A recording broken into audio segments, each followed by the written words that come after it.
예배하는 모든 성도님들에게도 시간 하나님의 은혜가 가득한 시간 되시기를 주님의 이름으로 축원합니다. 우리 서로 인사하겠습니다. 사랑합니다. 축복합니다.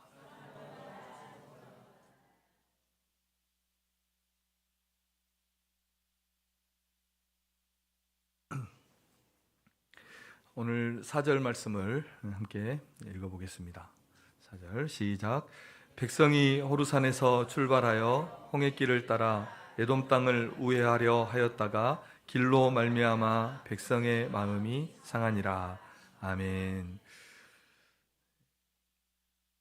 에돔 땅을 돌아서 가야 되는 이스라엘 백성들이 그 길 때문에 이제 마음이 상했다, 이렇게 4절은 말씀하고 있습니다. 우리가 인생을 살아가는데 인생을 지혜롭게 혹은 또 믿음으로 살아가는 좋은 방법 중에 하나가 무엇이냐면 어떻게 살 것인가를 딱 결정하고 살아가는 겁니다. 예를 들면 인생의 철학을 딱 세워놓고 살아가는 거죠. 나는 모든 일에 최선을 다할 것이다. 나는 즐겁게 살 것이다. 또 나는 모든 것을 하나님께 맡길 것이다. 뭐 이런 인생의 분명한 목적이나 철학을 딱 세워두고 살아가는 것이 지혜롭게 살아가는 것입니다. 그런데 이제 어리석은 사람들은 그냥 일이 닥치면 그때 생각을 해요. 그때. 그래서 하나의 일에 슬퍼하고 하나의 일에 기뻐하고 일희일비하면서 당장 눈앞에 있는 그 현실 때문에 때로는 원망하고 또 좋은 일이 있으면 기뻐하고 그렇게 살아가는 것입니다. 아무런 준비가 되어 있지 않고 주어진 대로 살아가는 사람은 어리석게 좀 잘못 행할 그런 가능성이 많은 것입니다. 왕의 대로가 있었던 그 에돔 땅을 이스라엘 백성들이 직행으로 통과하지 못하고 그 에돔 땅을 우회해서 이제 돌아가는 길은 험난했습니다. 4절 말씀처럼.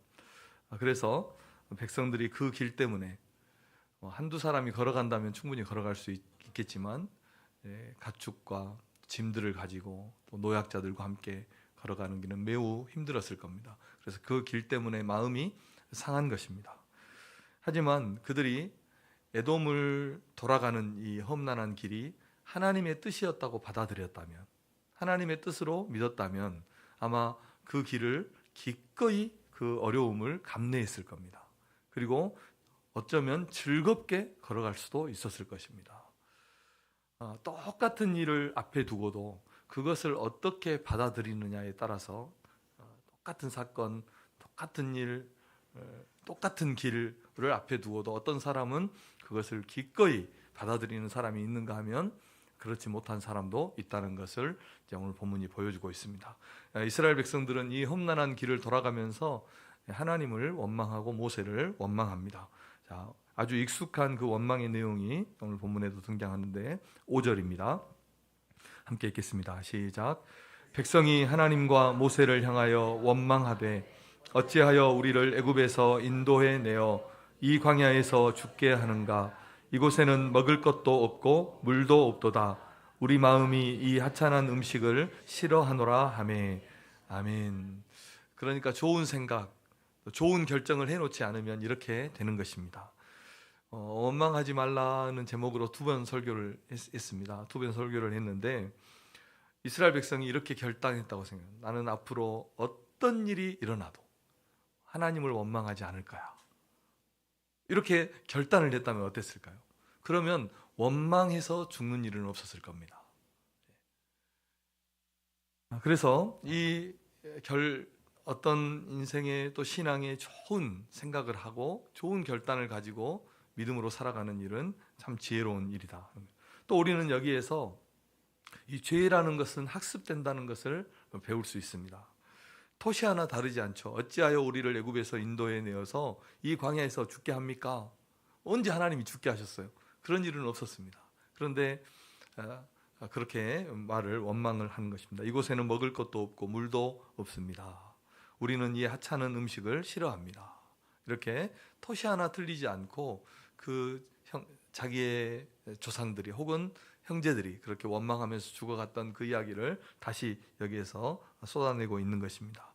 그래서 우리가 가정에서든지 혹은 자기 스스로 말을 하든지 부정적인 말이나 또 비방의 말이나 불신앙의 말은 우리가 입 밖에 꺼내지 않는 것이 얼마나 중요한지 모릅니다. 우리는 믿음의 말, 긍정의 말, 살리는 말을 해야 하는 것입니다.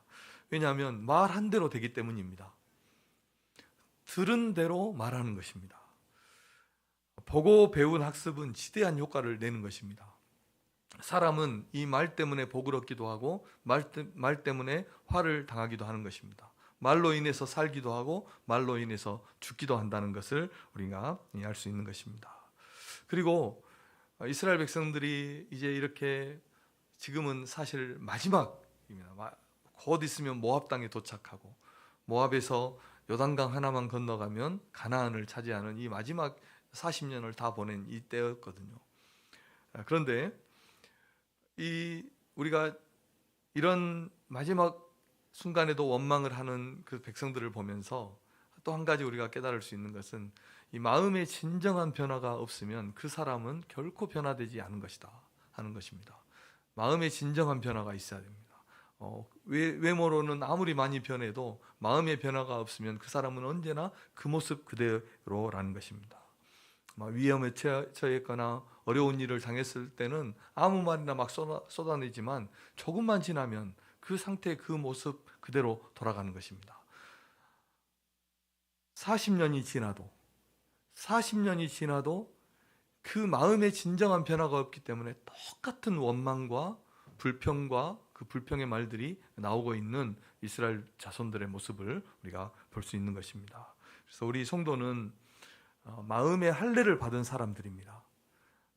진정한 마음의 변화, 진정으로 마음으로 변화된 자들이 우리 성도라는 것을 우리가 꼭 기억해야 됩니다.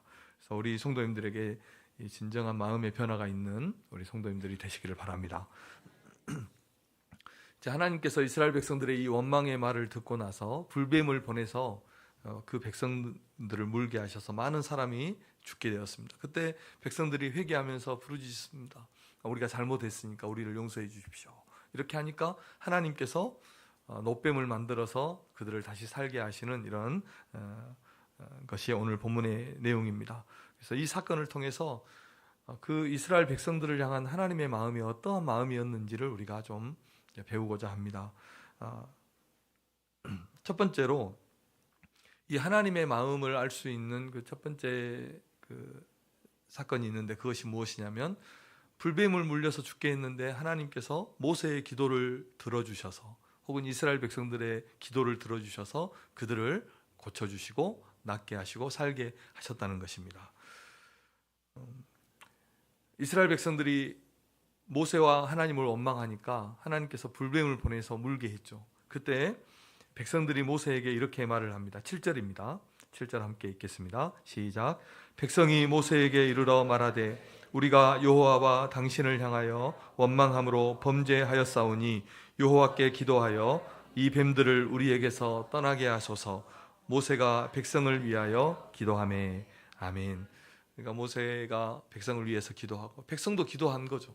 기도하니까 하나님께서 그들을 살게 하시는 방법을 주셔서 살게 하셨다는 것입니다. 우리가 출애굽기, 민수기, 신명기 보면 이스라엘 광야 생활을 잘 보여주고 있는데 이런 일이 얼마나 많이 반복되는지 모릅니다. 40년 동안 반복되었습니다. 잘못하고 기도하고 하나님은 용서하시고. 그래서 참 보면 하나님은 참 속도 없는 분 같아요. 10번이나 하나님의 말씀으로는 10번이나 나를 반역하고 원망했고 또 그 안에는 얼마나 수많은 원망과 불평과 죄악이 있었겠습니까? 수천 번, 수만 번 원망하고 불평하고 불순종하는 그 이스라엘 백성들을 하나님은 어떻게 하십니까? 기도하면 돌이켜주세요. 기도하면 마음을 돌이키셔서 그들을 용서하시고 다시 받아주시는 것입니다. 모세에게도 몇 번이나 말씀해 내가 지금 당장 이 이스라엘 백성들을 다 멸하고 너를 통해서 다시 새로운 민족을 내가 세우겠다 이렇게 말씀하셨지만 그렇게 말씀하시고 나서는 금방 또 마음이 돌아서요. 하나님의 마음이 돌아섭니다. 막 말리지 말라고 하면서 은근히 붙잡아 주기를 원하는 그런 사람처럼 하나님께서 이스라엘 백성들을 이스라엘 그 광야 생활 내내 그렇게 참으시고 그들에게 돌이키시고 모세가 기도하면 마치 기다렸다는 듯이 알고 있었다는 듯이 그들을 다시 살리실 방법을 구원할 방법을 모세를 통해서 제시하시고 그들을 살리셨다는 것입니다. 자, 우리가 여기에서 이스라엘 백성을 향한 하나님의 마음이 어떠한지 알겠죠. 그렇게 원망하고 불순종하고 불평했지만 이스라엘 백성을 향한 하나님의 마음은 용서고 사랑이었어요. 그들을 사랑하는 것이 하나님의 마음이었다는 것입니다. 그들을 향한 하나님의 마음은 멸망이 아니라 평안이었어요. 행복이었어요. 그들이 다시 하나님 앞에 회복되는 것, 축복받는 것이 하나님의 마음이었다는 것입니다. 왜냐하면 그들은 만민 중에서 선택한 하나님의 백성이고 하나님의 자녀였기 때문인 것입니다. 그들을 마음에 새기고 손바닥에 새기고 결코 잊지 않고 버릴 수 없는 그 백성이 이스라엘 백성이었기 때문에 하나님은 그들을 다시 사랑하고 용서하고 그들을 품어 주신 것입니다. 지난 수요 예배 때 제가 이런 말씀을 드린 적이 있어요. 사랑하면 긍휼히 여긴다, 이런 말씀을 드렸어요.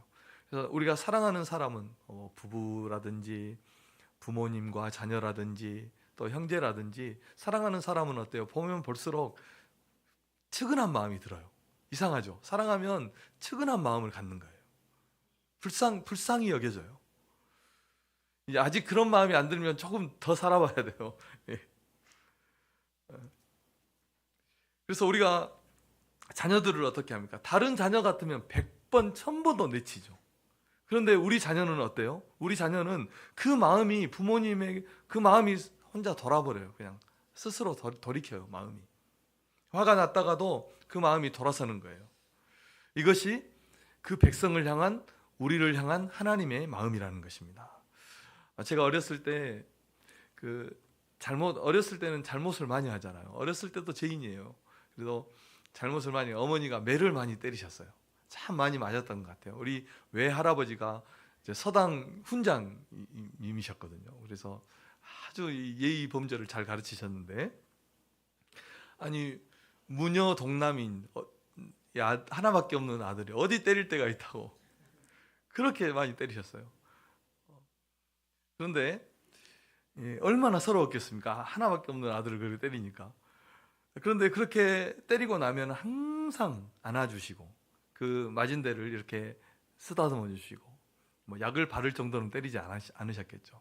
그렇게 해주셨어요. 그래서 그렇게 많이 맞고 했는데 상처가 하나도 없어요. 엄마한테 아빠한테 맞는 것은 상처가 하나도 없어요.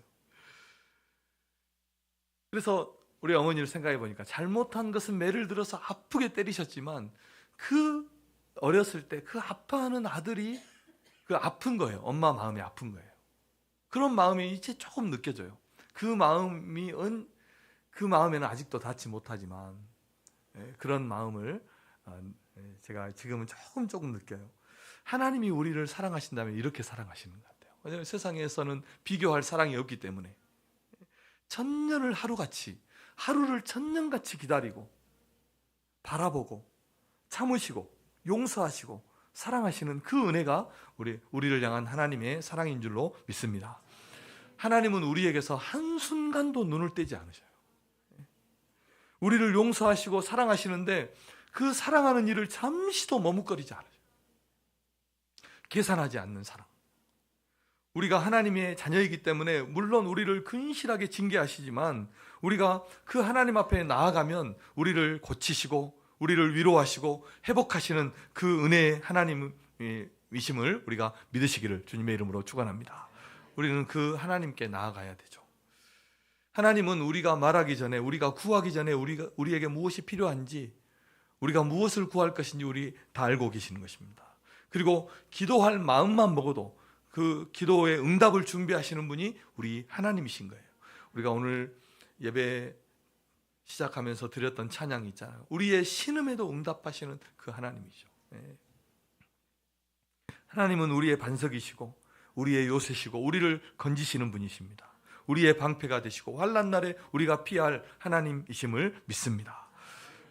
왜 이렇게 하십니까? 하나님이 왜 이렇게 우리를 사랑하십니까? 우리가 그의 사랑하는 자녀이기 때문이다 하는 것입니다. 그러므로 사랑하는 성도 여러분, 우리가 하나님께 이렇게 사랑받는 자녀라는 것을 우리가 알아야 되겠죠.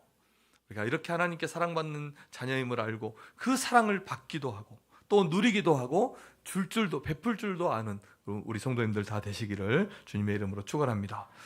골로새서 3장 12절 17절 좀 길지만 보시면 이 사랑받는 자는 어떤 자라는 것을 잘 말씀해 주고 있어요. 12절에 보면 이렇게 말씀했죠. 그러므로 너희는 하나님이 택하사 거룩하고 사랑받는 자처럼, 사랑받는 자죠. 사랑받는 자는 어떻게 삽니까? 긍휼과 자비와 겸손과 온유와 오래 참음을 옷 입는데요.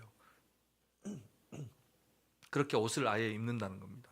그리고 13절에 보면 이렇게 말씀해요. 서로 용납하고 용서한다. 이렇게 사랑을 많이 받은 사람과 사랑을 못 받고 사는 사람은 완전히 다르죠.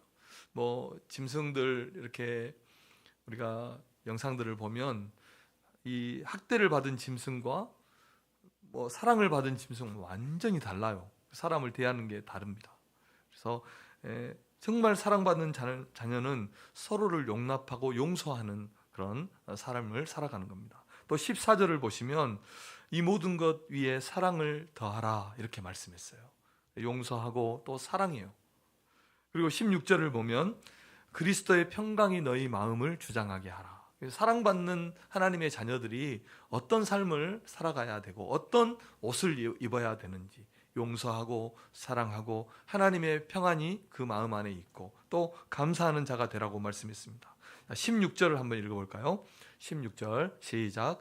그리스도의 말씀이 너희 속에 풍성히 거하여 모든 지혜로 피차 가르치며 권면하고 시와 찬송과 신령한 노래를 부르며 감사하는 마음으로 하나님을 찬양하고. 아멘. 하나님을 찬양하는 삶. 그래서 사랑받는 자녀들은 기쁘게 살아갈 뿐만 아니라 하나님을 찬양하는 그런 삶을 살아가는 것입니다. 자, 우리는 이렇게 하나님의 사랑받는 성도라는 것을 꼭 기억하시고 긍휼과 자비와 겸손과 온유와 또 사랑과 찬양과 감사와 이런 우리의 삶을 정말 하나님 앞에 은혜롭게 기쁘게 그렇게 살아내는 우리 성도님들 되시기를 주님의 이름으로 부탁드립니다. 두 번째로는 이 하나님께서 이스라엘 백성을 구원하실 때 놋뱀을 만들어서 장대에 달고 그것을 쳐다보고 구원을 받게 하셨어요. 살게 하셨다는 것입니다. 이스라엘 백성이 자신들의 잘못을 깨닫고 회개하니까 모세를 통해서 하나님이 놋으로 구리로 뱀을 만들어서 장대에 높이 매달게 하셨어요. 그리고 그것을 쳐다보면 살도록 그렇게 하셨다는 것입니다. 우리 인생은 하나님을 바라보는 것 외에는 다른 아무런 소망이 없는 것입니다. 하나님을 바라보는 것 외에는. 하나님은 우리가 살고 죽는 것, 복을 받고 화를 받는 것, 그리고 세상의 모든 일을 섭리하시고 주장하시는 분이십니다. 그래서 우리 인생의 비전, 우리 인생의 계획, 또 우리가 바라고 소망하는 일, 많은 문제들, 이 일에 하나님을 바라보시는 우리 성도님들 되시기를 주님의 이름으로 축복합니다. 하나님은 우리의 도움이십니다. 또 하나님은 우리가 이 세상을 살아갈 때 그의 선하심으로 인자하심으로 우리의 길을 인도하시는 분이십니다. 우리가 바라볼 분은 오직 하나님 한 분밖에 계시지 않는다는 것입니다. 그리고 특별히 이 놋뱀 사건은 그리스도를 바라보라는 그런 하나님의 말씀입니다. 요한복음 3장 14절 15절입니다. 이 놋뱀 사건을 이렇게 주님이 말씀하셨습니다. 시작. 모세가 광야에서 뱀을 든 것 같이 인자도 들려야 하리니 이는 그를 믿는 자마다 영생을 얻게 하려 하심이니라. 아멘. 십자가에 달리신 그리스도를 바라보게 하시는 것이 이 놋뱀 사건이 의미하고 있는 그런 말씀입니다. 우리 인간은 모두 죄인이죠. 의인은 없는데 한 사람도 없는 것입니다. 그래서 모든 사람이 죄를 범했으니까 하나님의 영광에 이르지 못하는 것입니다. 입을 열면 불평이고 불만입니다. 원망입니다. 마음 안에는 근심, 걱정, 불안, 두려움, 온갖 세상의 복잡함이 우리의 마음에 숨어 있습니다. 우리는 마땅히 죽어 마땅한 인생이었습니다. 그런데 하나님께서 우리를 구원할 계획을 세우시고 예수 그리스도를 십자가에 달리게 하셔서 그를 바라보고 구원을 얻게 하신 것입니다. 그를 바라보는 모든 자를 구원하시는 것입니다. 놋뱀을 매달아서 만약에 선착순으로 거기에 도착하는 사람만 구원했다 생각해 보십시오. 그럼 우리는 어떻게 구원을 얻겠습니까? 성적순으로 우리를 구원한다 생각해 보십시오. 외모순으로 구원한다 생각해 보십시오. 가진 것으로 구원하면 아무도 구원을 얻을 수 없습니다. 그런데 하나님은 누구든지 구원을 얻을 수 있도록, 어디에서든지 바라볼 수 있도록 높은 곳에 장대를 세워서 그것을 쳐다보고 살게 하신 것입니다. 세상 모든 곳에 피 묻은 그리스도의 복음을 전해서 그 십자가를 바라보고 그 주님을 바라보는 모든 자를 구원하시는 것이 하나님의 구원의 방법이라는 것을 이 놋뱀 사건을 통해서 보여주시는 것입니다. 차별이 없고 어떤 조건도 없는 것입니다. 오직 믿음으로 주님을 바라보면 구원을 얻는 줄로 믿습니다. 지난주에 우리 아내의 친구 아버님이 위독하셔서 병문안을 간 적이 있어요. 갔어요, 지난주에. 그래서 이제 한 일주일 정도 이렇게 남으셨다 하셔서 이제 그 아주 평생을 87년 평생을 살아오신 그런 분이신데, 딸이 믿는 자녀가 2명이 있더라고요. 4자매가 되는데, 그런데 그 2명이 있어도 아버지에게 복음 한 번을 전해볼 수 없는, 전할 수 없었던 그런 분이셨어요. 아버님, 우리 시골 아버님이죠. 평생을 강직하게 이렇게 살아오신 그런 분이셨어요. 그런데 이제 얼마 남지 않았다 해서 친구 남편이 목사라는 것을 생각한 거예요. 그래서 그 목사님을 부른 거예요. 그래서 제가 갔어요. 가서 그 아버님에게 복음을 간단하게 전하고, 이제 말씀은 못 하셔도 귀는 다 들리시고 알아들으시니까 복음을 전하시고 아버님에게 그렇게 말씀했어요. 아버님 평생 얼마나 고생하셨어요. 그렇게 말하면서 이제 꼭 예수님 믿고 천국 갑시다. 그래서 예수님 믿읍시다. 제가 믿으시겠어요? 이렇게 물어보니까 아버님이 고개를 끄덕이시더라고요. 그래서 그 두 따님도 울고 집사람도 울고 저도 울고 울었어요. 그 고개 한번 끄덕인 게 뭐라고. 아마 누가 들으면 말도 안 된다 할 수도 있을 거예요. 꿈보다 해몽이다 이렇게 말할 수도 있을 거예요. 그런데 하나님은 달라요. 하나님은 어때요? 고개를 돌려 십자가를 바라보면 구원을 얻는 것입니다.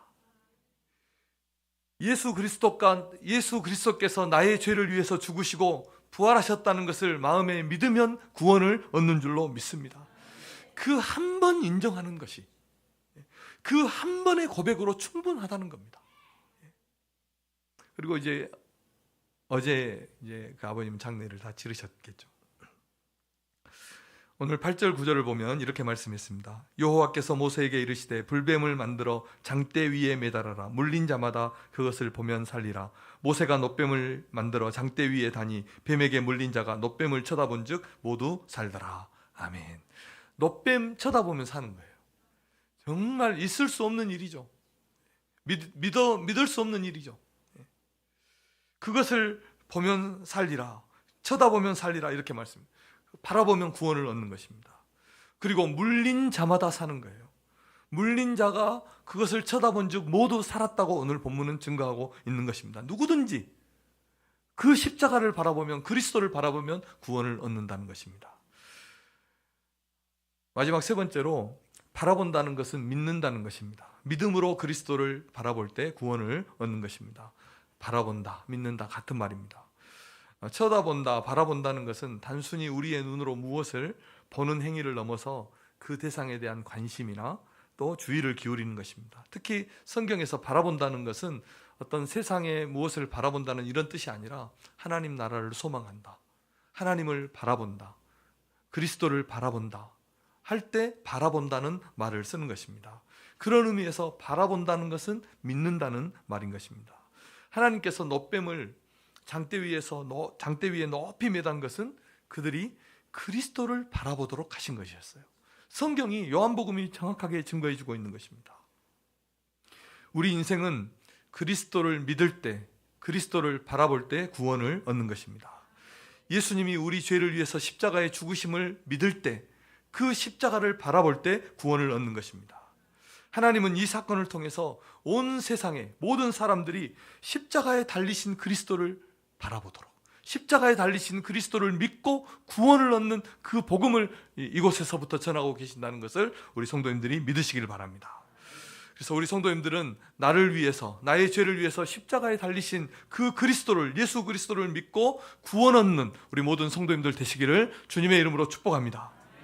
예수님만이, 예수 그리스도를 믿는 것만이 불뱀에 물려서 죽을 그 인생이 구원을 얻는 유일한 길임을 믿으시기를 다시 한번 주님의 이름으로 축복합니다. 예수 그리스도를 믿는 것만이 영원한 지옥 형벌에서 구원을 얻는 길이다 하는 것입니다. 자, 이것을 믿으시고 이 믿음에서 떠나지 않는 우리 성도님들 되시기를, 조금 더 흔들리지 않는 성도님들 되시기를 주님의 이름으로 축복합니다. 자, 옆 사람에게 그렇게 인사하겠습니다. 예수 믿고 삽시다.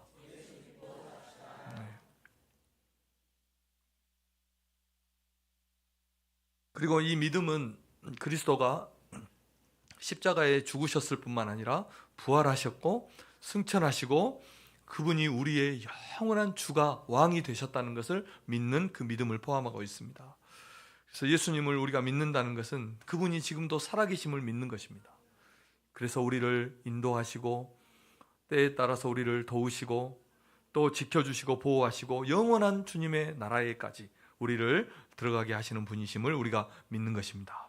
그러므로 사랑하는 성도 여러분, 우리 성도는 세상을 오직 믿음으로 살아야 할 줄로 믿습니다. 우리의 소망은 주님 한 분밖에 계시지 않는 것입니다. 시편 39편 7절입니다. 시작. 주여, 이제 내가 무엇을 바라리요? 나의 소망은 주께 있나이다. 아멘. 그래서 좋은 일이 있어도, 또 슬픈 일이 있어도, 힘들고 어려운 일이 있어도 주님 한 분이면 됩니다. 그렇게 하면 위로가 돼요. 힘이 됩니다. 주님 한 분이면 되는 겁니다. 우리 인생은 주님 한 분 바라보면 되는 것입니다. 그래서 우리 인생이 순식간에 다하기 전에, 전도서에서 말하는 대로 우리의 청춘이 덧없이 지나가기 전에 우리 인생은 주님밖에 없다는 것을 꼭 기억하시고 믿음 생활 잘 하시는 성도님들 되시기를 주님의 이름으로 축복합니다. 말씀의 결론입니다. 하나님은 우리를 사랑하셔서 우리의 기도를 들어주시고 우리를 구원하시고 또 영원한 천국으로 우리를 인도하십니다. 우리는 세상을 살아가면서 참 많은 것을 바라고 또 바라보며 살아갑니다. 소망하면서 살아갑니다. 어릴 때는 엄마를 그렇게 바라고, 또 커가면서는 친구가 그렇게 좋고, 또 부모가 되어서는 자녀를 그렇게 바라고, 또 할아버지 할머니는 손자 손녀를 그렇게 바라고, 참 바라는 것이 많죠. 물질을 소망하고 참 바라는 것이 많습니다. 요즘은 또 사람들은 핸드폰 바라기예요. 핸드폰 바라기. 또 말씀드리죠. 언제나 핸드폰을 바라. 일어나도, 누울 때도, 걸어갈 때도 두 손에 꼭 붙들고 핸드폰을 보러 하면서, 예배 때도 핸드폰을 보고. 또 요즘 또 스포츠 인기가 있죠. 축구를 좋아하는 분은 새벽에도 그 EPL을 봐요. 새벽에도. 여러분 모르죠. 젊은 사람들은 새벽에도 봅니다. 그 축구. 외국인들 다 나오는데 축구를 보고. 또 요즘 야구가 참 인기가 많더라고요. 그래서 막 역대 최대 관중이다 그렇게 말하는데, 야구도 보면 막 3시간, 2-3시간 금방 가버려요. 얼마나 바라보는지 몰라요. 또 야구 좋아하는 진짜 찐 팬들이라고 그러죠. 그런 사람들은 이 광주만 가는 게 아니라 원정까지 가서 막 응원하고 그렇게 하더라고요. 참 또 바라볼 게 정말 많죠. 별도 바라보고 꿈도 바라고 꽃도 바라보고 우리는 참 많은 것을 바라보는데, 사람은 그가 가장 많이 바라보는 것이 가치가 되고 또 그것이 인격이 되더라고요. 가장 많이 듣고 바라보는 것들, 그런 것들이 그 사람의 인격이 됩니다. 가치가 됩니다. 그래서 우리가 자녀들에게 좋은 것을 보여주려고 하죠. 좋은 것을 바라보도록 하는 것입니다. 사랑하는 성도 여러분, 우리는 하루 중에 얼마나 주님을 바라보십니까? 얼마나 주님을 생각하며 살아가십니까? 자, 우리 성도님들은 오직 주님만 바라보며 그렇게 살아가시는 성도님들 되시기를 바랍니다. 엄마가 아이를 바라듯이, 꽃이 태양을 바라듯이, 할아버지가 손자와 손녀를 바라보듯이, 그렇게 우리가 주님을 바라보고 주님을 사랑하고 주님을 만나기를 원하고 주님을 소망하면서 살아간다면 우리에게 참 하나님의 그 은혜와 또 하늘의 축복들이 우리의 삶에 더욱 넘치게 될 줄로 믿습니다. 사랑하는 성도 여러분, 예배할 때도 하나님을 바라보십시오. 예배 전부터 예배를 준비하면서부터 찬양할 때, 기도할 때, 말씀을 들을 때 하나님을 바라보세요. 사람 바라보죠. 사람 바라보면 실망합니다. 삶에 문제가 생겼을 때 하나님을 바라보십시오. 문제들이 있을 때 우리가 사람 바라보고 사람 도움을 구하는 것이 아니라 하나님 앞에 나와서 하나님을 바라보면 하나님은 우리에게서 말씀드렸듯이 한순간도 눈을 떼고 계시잖아요. 하나님을 바라볼 때 우리의 삶의 모든 문제가 해결되는 것을 경험하게 될 줄로 믿습니다. 몸이 이상하게 생겼을 때, 인생에 큰 문제가 생겼을 때, 그리고 우리가 바라고 소원하는 일이 있을 때, 그때도 주님을 바라보는 우리 성도님들 되시기를 바랍니다. 우리가 주님을 바라보면 그곳에 우리를 사랑하시고 또 우리의 기도를 들으시고 거기만 돌려도 바라보아도 우리를 구원하시는 그 주님이 거기 계시고 우리를 만나주시고 우리를 도와주시고 우리와 함께 하실 줄로 믿습니다. 이 주님이 우리 성도님들의 삶에 늘 함께 하시고 또 인도하시고 도우심을 믿고 주님 앞에 서시는 우리 성도님들 되시기를 주님의 이름으로 축원합니다. 기도하겠습니다. 하나님 아버지 감사합니다. 주신 말씀 오직 주님만, 하나님만 바라며 살아가는 우리 모든 성도들 되게 하여 주옵소서. 우리는 너무 많은 것을 우리의 마음에 품고 너무 많은 것을 바라보면서 살아가지만 우리가 바라볼 것은 오직 주님 한 분뿐임을 꼭 기억하고 우리를 사랑하시고 우리를 불꽃 같은 눈동자로 지키시며 우리의 이 어려운 삶을 인도하시고 지키시며 도우시는 그 하나님을 바라보며 주님 손잡고 주님과 동행하는 아름다운 삶을 살아